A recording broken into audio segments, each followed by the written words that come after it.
This is the transition talk from the active to the more passive and moving towards stillness.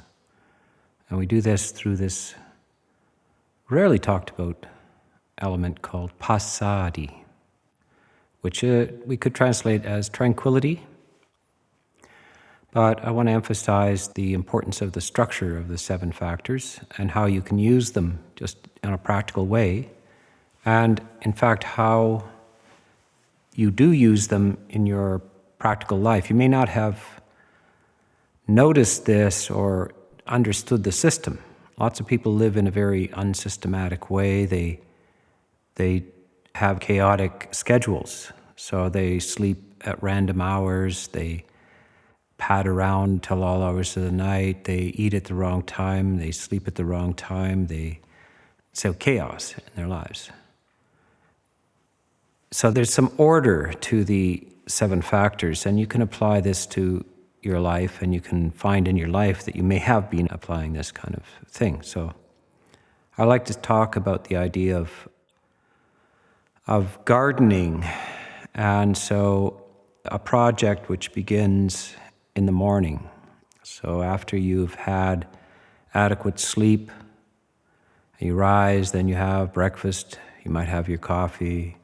Why? Because you want to wake up and you want enough bodily energy and you want to be prepared. Then you go out to this backyard project, which is the garden, and you, of course, plan what you want. You have a sense of what you want to do that day. And this kind of gardening project doesn't get done by staring at it from the porch. So you don't spend much time sitting on the porch. You spend some time maybe planning where you're going to begin digging, which weeds you're going to remove, where you'd like the flowers.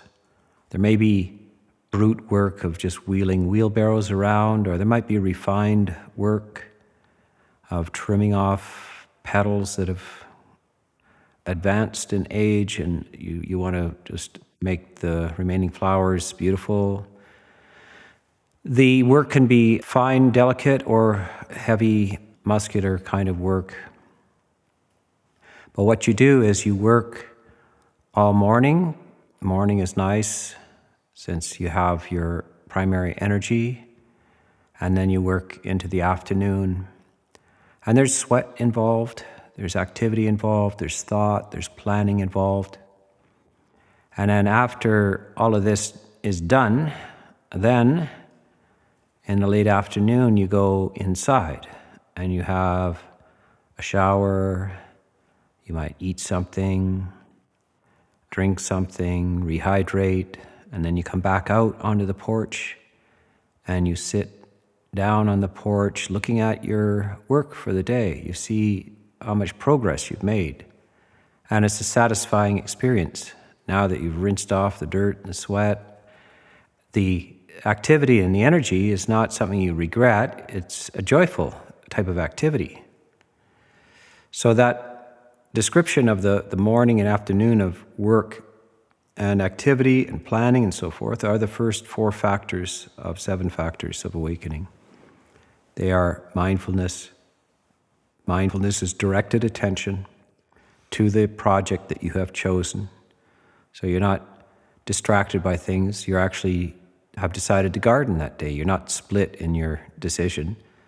That's what you want to be doing, and that's what you are going to undertake, and you're going to pay attention. You're not going to tip the wheelbarrow over or forget to water things. You're going to do it with attention, and you're going to use your investigative skills, your ideas about what plants work in conjunction with other plants, where the sun shines on plants that need sun, where the shade is for the plants that need shade, advice from your gardening books, advice from master gardeners, etc. So this is an investigative and examined kind of practice. And then with physical energy and mental energy, you're going to undertake these projects, and it's going to last, that kind of energy is going to last all day. And there's joy involved in this project. Lots of people, finally, when they actually quit work and they get to retire, so-called retire, they retire to what? A gardening project. And they just express great joy.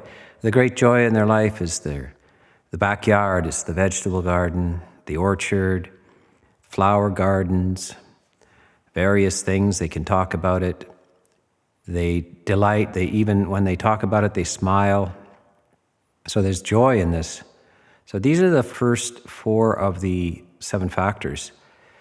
This inner work is also a gardening project, and it's not just inward, although if you don't have the inward activity, then your outward activities are not meaningful. So there's an orderly structure to your inner activities, but these take place during the day as you're moving through life as well. You're maintaining your mindfulness, your investigation of Dhamma. You're encountering that every time you get tied up in a traffic jam on your way to work, Dhamma is revealed. You can't get to work and you must get to work, and how are you going to resolve this? Are you going to create tension and stress? Are you going to object to the fact that things should be otherwise, or are you going to accept things as they are? What are you going to bring to the ordinary situation? All of these things. Are you going to bring energy to your day, your ordinary activities of life, which you must do, your livelihoods, or even if you're a monastic, then you must go on the alms round in the morning. The sun is coming up. Are you energized to go through the village in an orderly fashion? You must make effort. You must be sweeping up the meditation hall, washing your robes. All of these things are necessary in whatever life. There is no life where you have no physical duties whatsoever. All of them need to be undertaken with energy, and joy can arise in these types of activities as well. But now it is perhaps after the afternoon meal, and you have a chance to sit on the porch and maybe sip a glass of lemonade and look out on your work. Now this is passaddhi. This is the well-deserved peace that arises after your effort and your energy and the joy. Joy transitions into serenity. This is a very interesting observation. It's something we can learn from the Buddha and the Dhamma. The structure, as you see in the Eightfold Path, right effort is the 6th factor, right mindfulness, the 7th. And mindfulness, by the way, engages you in all kinds of efforts, right? So effort is, you're forewarned that effort lies ahead. You must make effort. You're going to be working hard on your garden, the gardening project of the mind and the heart. And then you're going to engage your attention, full demands on your attention. Can you keep your attention on the subject you've chosen, this work, this progress, this process, this project towards enlightenment? It's an enormous task. And the mind keeps flitting around, forgetting, changing its ideas. It's fickle. The Buddha talks about it as like a fish that's been flopping on the banks of the river. It flops around, the mind runs hither and yon. This thing has to be tamed and has to be brought to work on the project. It's only then we can approach samadhi. So this energy approaching samadhi. And there has to be a transition.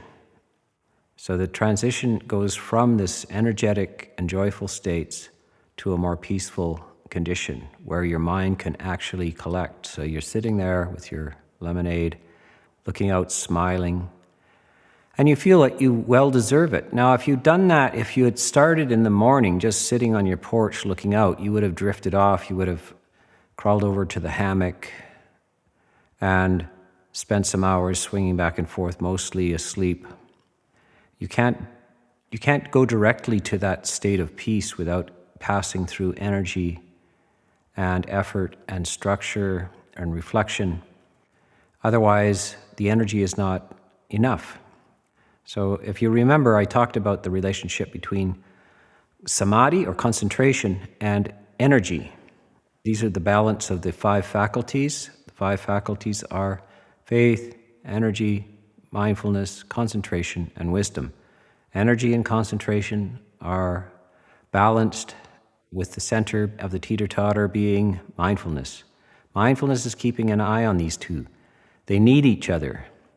They balance each other. But if you head for samadhi too soon, what's the weakness of samadhi?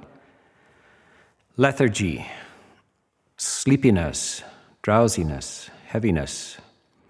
And so you need to have first developed and cultivated energy.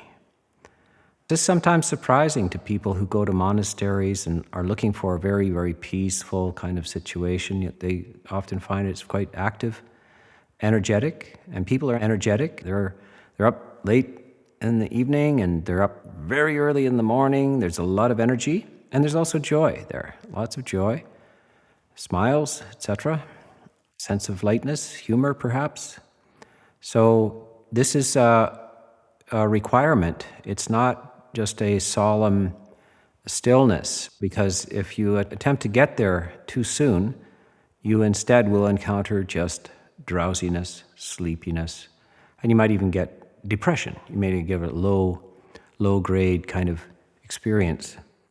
Part of the reason why you get that is that you're withdrawing from the ordinary stimulations of the senses. So mostly in regular life, especially at this time in this society, we're overstimulated. So we have a lot of sensory stimulation. And if people are brought away from that, then they will, perhaps to their surprise, they'll instantly doze off. You see people when they have a lot of work demands, and then the moment they can't do that, if they get on an airplane to fly someplace, you see them just doze off. And most people don't realize that they have been draining their batteries with kind of scattered work and overstimulation. That's something that I get regular reports of when people come to the monastery for a retreat. They say to me, they admit that they have been having 4-hour naps. And I said, there's no surprise about this. It's because you have actually drained your battery way below where it should be, but you don't notice it because you're running, and you're being stimulated, and you don't know that you have drained your batteries way below their appropriate place. When you come to the monastery and I take your stimulations away, and there's just a peaceful, quiet place, and suddenly it hits you, you feel the fatigue, which is bone deep sometimes, to the marrow. People are surprised to see this. Now, if you stay long enough, though, eventually your energy comes back, you're restored, and you adjust to the lower sensory experience. This is a transition from high sensory experience to what used to be normal, before the age of televisions, radios, all these continuous entertainment. People lived in a very less stimulated environment. But if you're transitioning out of this age, now, particularly the younger generation, the kids, they are raised with a cell phone in their hand, stimulation continuous. And there are some retreats for young people called Unplugged. And it can be terrifying for them to take away their cell phones, their earphones, their computers, and just have them out in nature for 3 or 4 days. 3 or 4 days. When you're 13 years old and you have nothing, no stimulation, 3 or 4 days can be like an eternity. But it can also be a revelation. Now, this is the nature of things to reflect on in terms of when you reflect on these factors of enlightenment, understand how dependent on external stimulation you are, and that you want to actually cultivate these active qualities, this joy and energy, without strong external sense stimulants. So this is like a quieter type of life, but it still is required to make the passage into this serenity without just fading into sleep. That energy, the internal energy and joy, needs to be developed.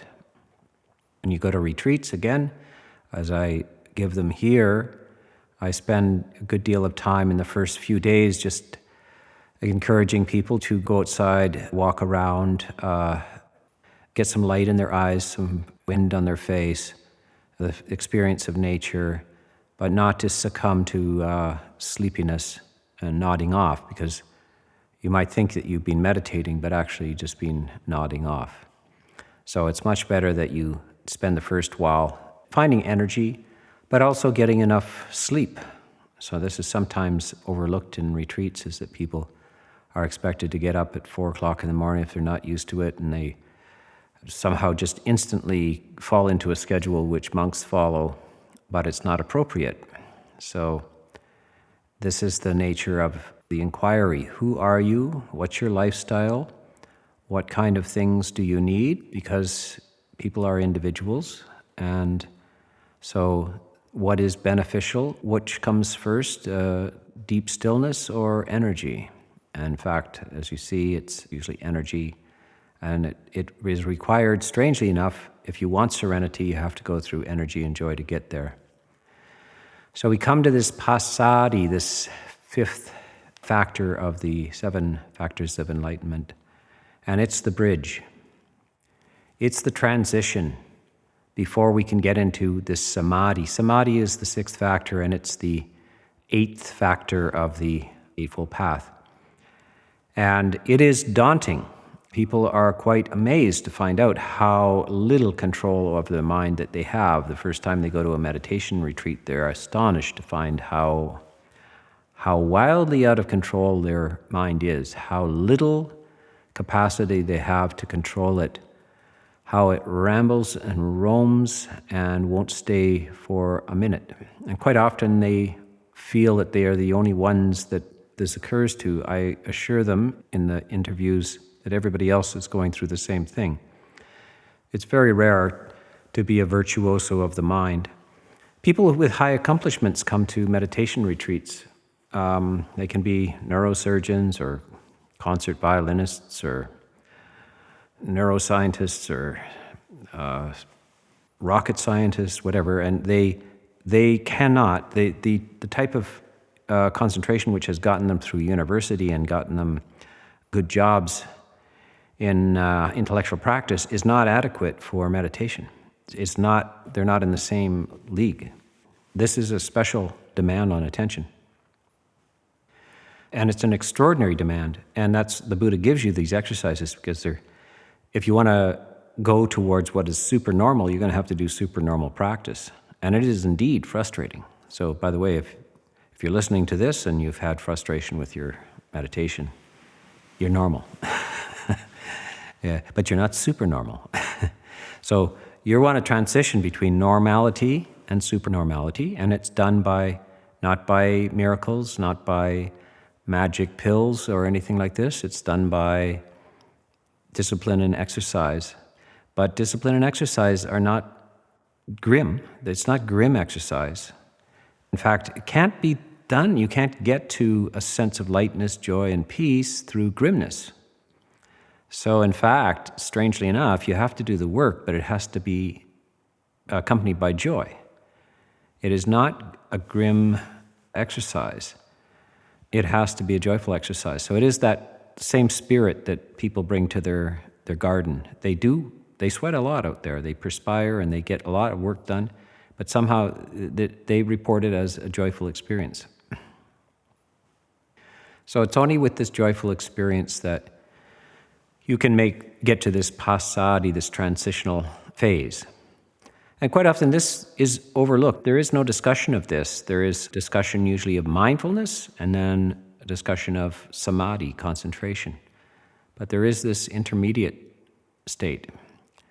Now there is terms used in commentaries which are translated as the neighborhood of concentration. And this term is not really found in the suttas, but it's obvious to the monks who are collecting the suttas and maybe commenting on the suttas, that you can have aspects of what is called samadhi, and at the same time it's not really deep enough or strong enough to be jhana, the true entry into samadhi. But what has happened is the 5 hindrances have diminished, fallen away. So irritation, aversion, ill will has fallen away. Craving, desire has fallen away. Agitation has fallen away. Sloth has fallen away. Doubts have fallen away. But at the same time, you're still moving around, walking around, and you haven't entered into a deep enough state to qualify as, say, the first jhana. So what is that? That is what we would call this neighborhood of concentration. You're in a good neighborhood. And in fact, in order to cultivate this, one of the recommendations is that you arrange to be in a good neighborhood. What is a good neighborhood? Good people. Around people who have tranquility, who embody tranquility, who radiate tranquility, who manifest it in their speech, in their facial expressions, in how they conduct themselves. So this is an assistance to this. The right temperatures, something so your body is not stressed. Food that is suitable for you so that your digestion and your inner state of health is not stressed. So these are kind of outward things which assist you in coming to the neighborhood, this good neighborhood. This is a neighborhood where gunshots don't go off in the night, where screams and shouts are not heard, squealing tires. This is a neighborhood where the air is good, it's not polluted, people are not threatening, etc. So this is the neighborhood without the hindrances. By the way, so these hindrances, of course, can plague you. You can actually live in an upscale neighborhood, but if you're plagued with these hindrances, you're actually you're in a ghetto and in a good neighborhood at the same time. So the good neighborhood really is an inner neighborhood. That's the only way to move up in life, is to cultivate the cessation of the 5 hindrances and the cultivation of these positive mental states. So this passaddhi is this preliminary to samadhi, and it shares a lot of the attributes of it. It has this tranquility to it. You have passed through a kind of joy in activity, and it has serenity to it. You will once again, as you move on into deeper states of samadhi, joy again will arise. So this passaddhi is not the end of joy. It is a transition to a deeper, stronger state of inner focus. And it is required for the entrance to samadhi. So this is the entrance to this special cave. So samadhi is the 6th factor, and we need to talk a little bit about the first 1 or 2 jhanas. Jhana is another term for samadhi, and you will see that samadhi, the 8th factor of the Eightfold Path, is divided into 4 jhanas. And the first 2 contain some degree of reflection, and joy is an emotional quality to this. So this arriving at samadhi, the best way to learn about these are through the similes that the Buddha offers for samadhi. And by the way, you should, if you want more and fuller descriptions of the jhanas. I have given a number of talks on these jhanas. There's a collection of 6 talks particularly where we have illustrated and used all of the similes that the Buddha uses to give you ideas of sort of visual images of what this is.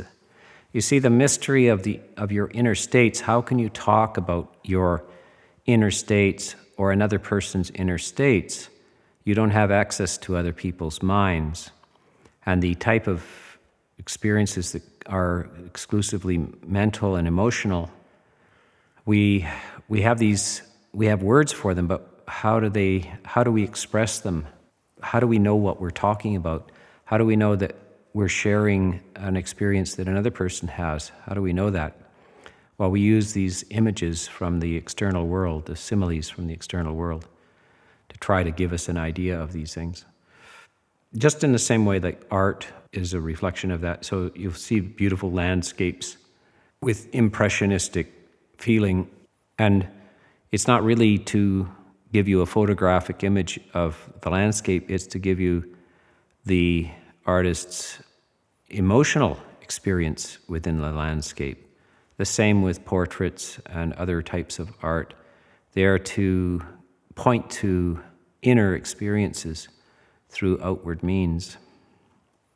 So this is what the Buddha has done with similes for these internal experiences, the jhanas. So this transition from passaddhi to samadhi is very important, and the preliminaries of making sure that you go through the energetic and active things first. You may have been very frustrated in the fact that you can't get samadhi. So this is the value of the 7 factors, is to follow them in that particular procession so that you can verge on the edge of this samadhi.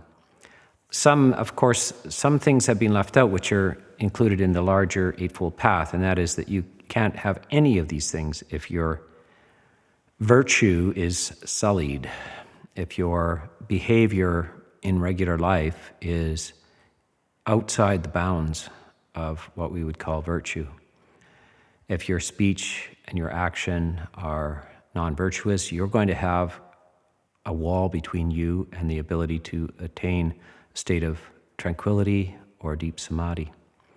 So that is not specifically talked about in the 7 factors, but that's an assumed. So the 7 factors are, again, I mentioned before at the beginning of the talk, that at the beginning of this whole series, that the 7 factors are a magnification of the last 3 factors of the Eightfold Path: right effort, right mindfulness, right samadhi.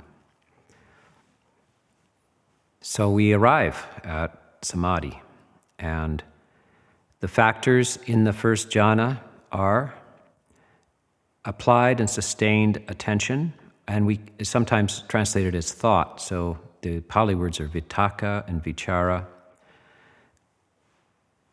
The vitakka means actually to think, means actually to tap, like to apply a thought again and again, tapping on something.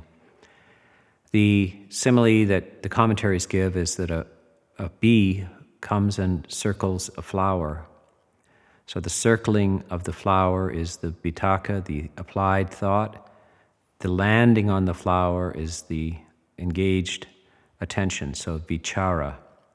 The bee sees the object of its where it needs to get its appropriate food from, and it circles it, looking for the right place to land, and then it lands. And you'll see it moving around. You see the bees do this quite often. So this is a beautiful simile for the nature of the mind coming to samadhi. And the samadhi is around a topic.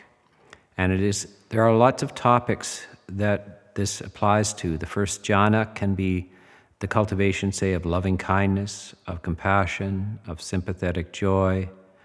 All can require this vitakka and vichara, applying and sustaining the thought process to a subject. It can even be such topics as death, or the contemplation of the body, the contemplation of feelings, contemplation of the mind itself, the recollection of the Buddha, sort of an inspiring recollection of this great spiritual genius, recollection of the teachings, the Dhamma, the recollection of those practicing the Dhamma, the Sangha. These can be conducive to samadhi, the first jhana. And it is you're applying your mind, and you are applying and sustaining, applying and sustaining. Eventually this circling of the flower diminishes and the landing increases. The emotions, primarily joy, PT. So we're back using the fourth factor of the 7 factors as arisen again. It's part now of samadhi. So these are braided in together. PT of mind, joy of mind, and pleasure of the body. The body itself is experiencing a lack of pain and perhaps a sensation of pleasure as a person who has been walking in the heat and thirsty sits down under a shady tree and has a glass of water and feels this sense of relief, so the body is relieved and the feeling of joy arises. So it's a nature of relief.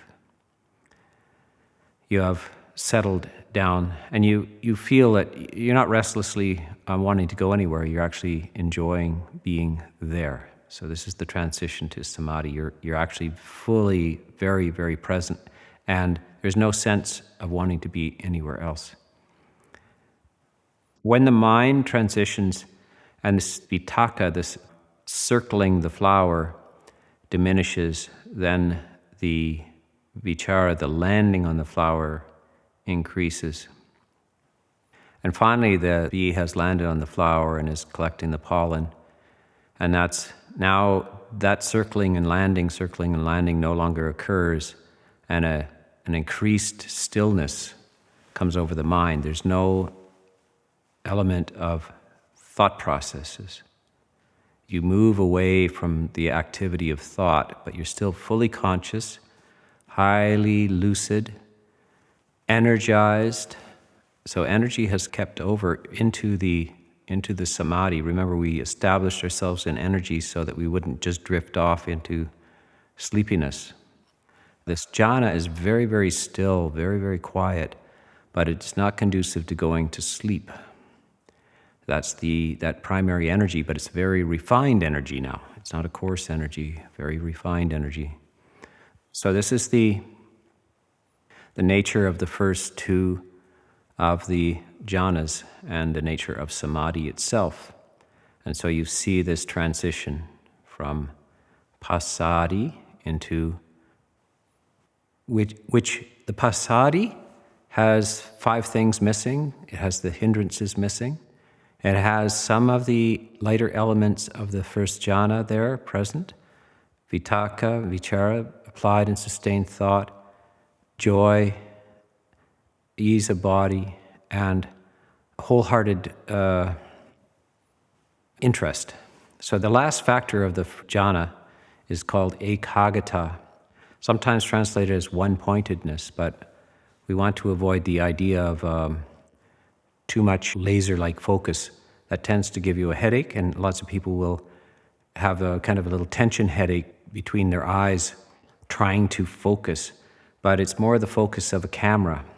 Notice perhaps that this, as you're watching on a computer screen, that this image is nice and clear. That's because we adjust the camera lenses, and there's no tension in the camera lenses. They're perfectly focused, but there's no tension in it. It's focusing like a telescope or a microscope is not a laser, it's just a lens. So the mind is fully engaged, wholeheartedly engaged with the subject. You are one with your topic of interest. You don't want to be anywhere else. You're not 2. You're not wanting to be somewhere else. You notice the bumper sticker in the traffic jam? I'd rather be sailing. So in this case, you're on the sailboat. You don't have a sticker on your sailboat that says, I'd rather be in a traffic jam. No, you'd rather be on your sailboat. So when you're sailing and you want to be sailing, that's ekagata. You are engaged in this beautiful spiritual practice, emotional practice, a mental clarification practice, and you don't want to be anywhere else. This is it. This is where you want to be. So this is the entrance to these jhanas. So we've actually talked about 2 or 1.5 of the enlightenment factors, 5th being passaddhi and the 6th being samadhi. But I will continue with the samadhi because it gets deeper and deeper. And we'll deal fully with the 6th factor, samadhi, and the 7th factor, equanimity or upekkha, for another time.